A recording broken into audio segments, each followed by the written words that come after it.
예수님의 일행은 갈릴리 호수 건너편 거라사 지방으로 배를 저어 갔습니다. 거라사 지방은 유대인이 아니라 이방인들이 사는 지역입니다. 예수님께서 배에서 내리시자 그 마을에 사는 귀신 들린 사람이 예수님께 다가왔습니다. 그는 옷도 입지 않은 채 집이 아닌 무덤에서 산 지 벌써 오래된 사람이었습니다.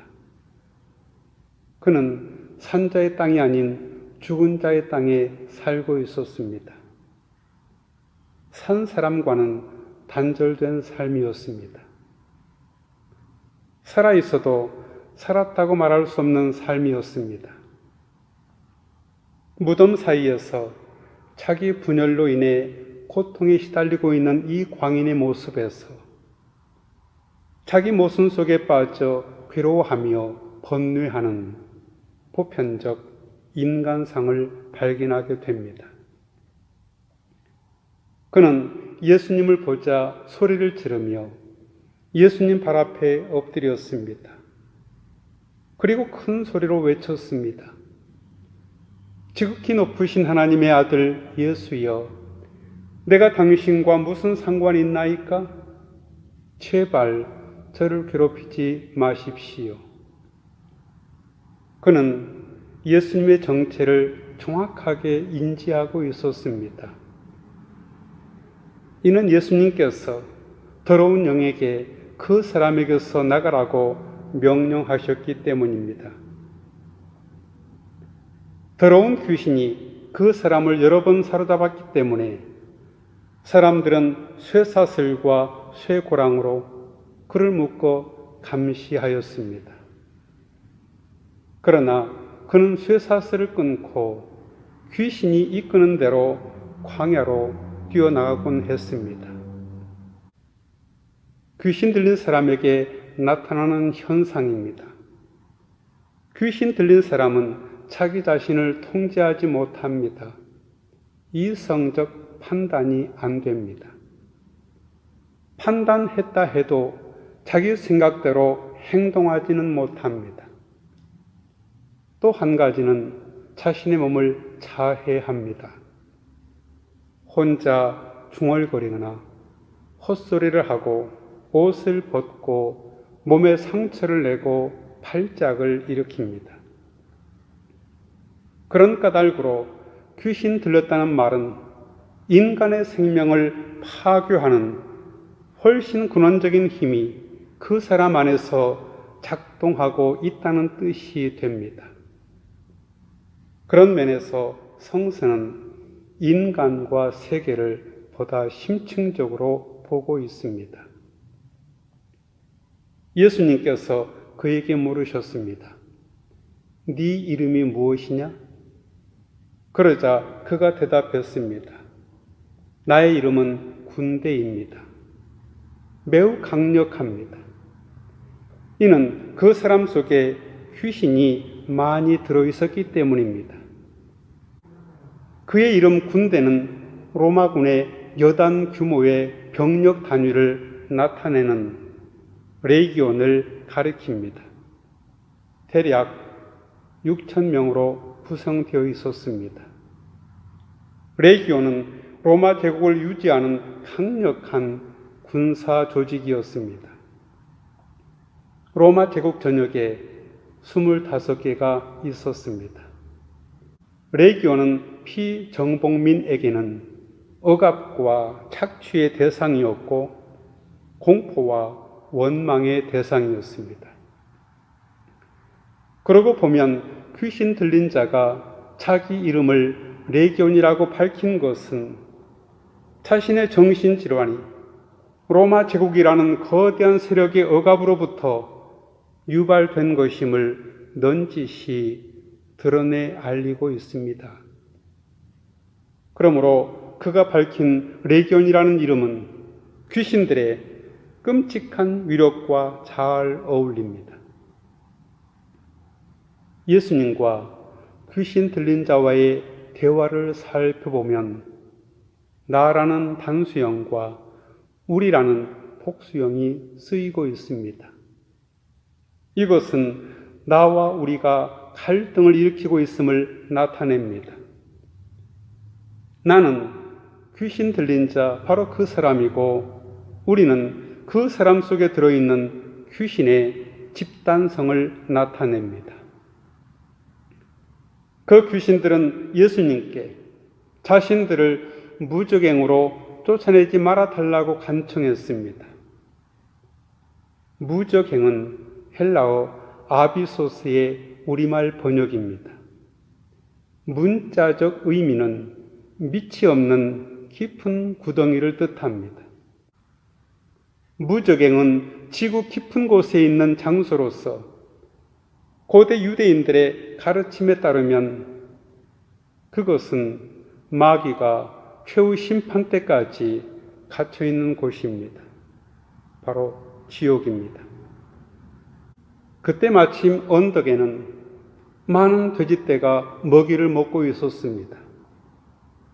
유대인이 사는 지역에는 돼지떼를 볼 수 없습니다. 그런 만큼 이 고라사 지역은 완벽하게 헬라화된 이방 지역임을 나타냅니다. 귀신들은 예수님께 그 돼지들 속으로 들어가게 해달라고 애원을 했습니다. 예수님께서 그렇게 하라고 허락하셨습니다. 그러자 귀신들은 그 사람에게서 나와 돼지떼 속으로 들어갔습니다.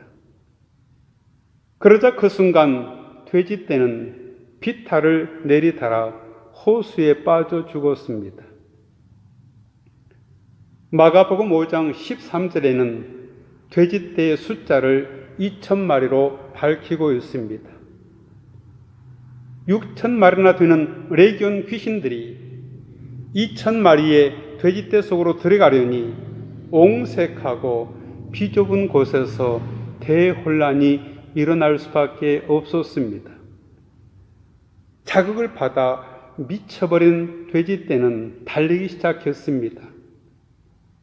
마치 미국 대륙을 달리는 버팔로 떼처럼 돼지떼는 팔레스타인의 젖줄인 갈릴리 바다로 뛰어들었습니다. 모두 몰사했습니다. 통쾌한 장면입니다. 돼지를 치던 사람들이 이 광경을 보고 도망쳐 이 사실을 마을과 그 일대에 알렸습니다. 그래서 사람들도 이 광경을 보려고 나왔습니다. 그들이 예수님께 가보니 정말 그 귀신 들렸던 사람이 제 정신이 들어 옷을 입고 예수님 발 앞에 앉아 있는 것을 보았습니다. 그들은 두려운 생각이 들었습니다. 자연과 귀신, 질병과 죽음에 대해 예수님께서 보이신 권능은 하나님 나라가 이미 도래했다는 증거였습니다. 누가복음 11장 20절입니다. 내가 만일 하나님의 손가락을 힘입어 귀신을 쫓아낸다면 하나님의 나라가 이미 너희에게 임하였느니라. 하나님의 손과 하나님의 손가락은 본디 구약성서에서 하나님의 권능을 나타낼 때 쓰이는 말입니다. 출애굽기 15장 6절입니다. 여호와여 주의 오른손이 권능으로 영광을 나타내시니이다. 여호와여 주의 오른손이 원수를 부수시니이다. 시편 8편 3절입니다. 주의 손가락으로 만드신 주의 하늘과 주께서 베풀어 주신 달과 별들을 내가 보오니. 그러므로 하나님의 손을 힘입음은 하나님을 직접적으로 나타내 보이는 행위입니다. 하나님의 손을 힘입어 귀신을 쫓아내는 일은 사탄의 세력을 축출하는 행위입니다.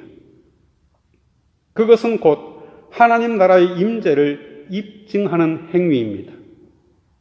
그뿐 아니라 인간의 신체로부터 귀신을 쫓아내는 일은 인간 사회로부터 사탄의 지배를 종식시킨다는 의미의 행위입니다.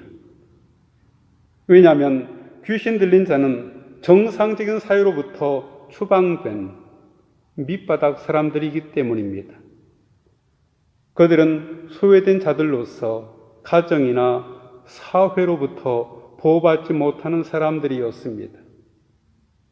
예수님께서 주로 치유하신 나병 환자, 더러운 귀신 들린 자, 혈루증 환자, 소경, 벙어리 등은 당시 저주받은 것으로 간주되는 반사회적 질환이었습니다.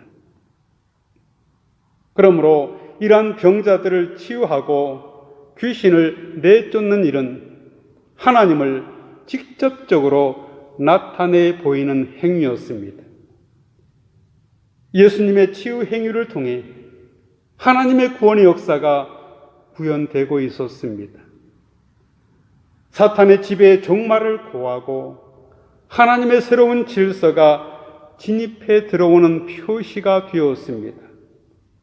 그것은 곧 하나님 나라의 임재를 입증하는 행위였습니다.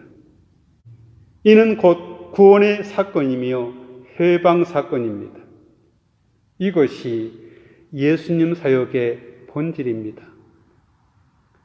예수님은 12 제자를 선정하시면서 그들을 택하신 이유를 이렇게 밝히셨습니다. 마가복음 3장 15절입니다.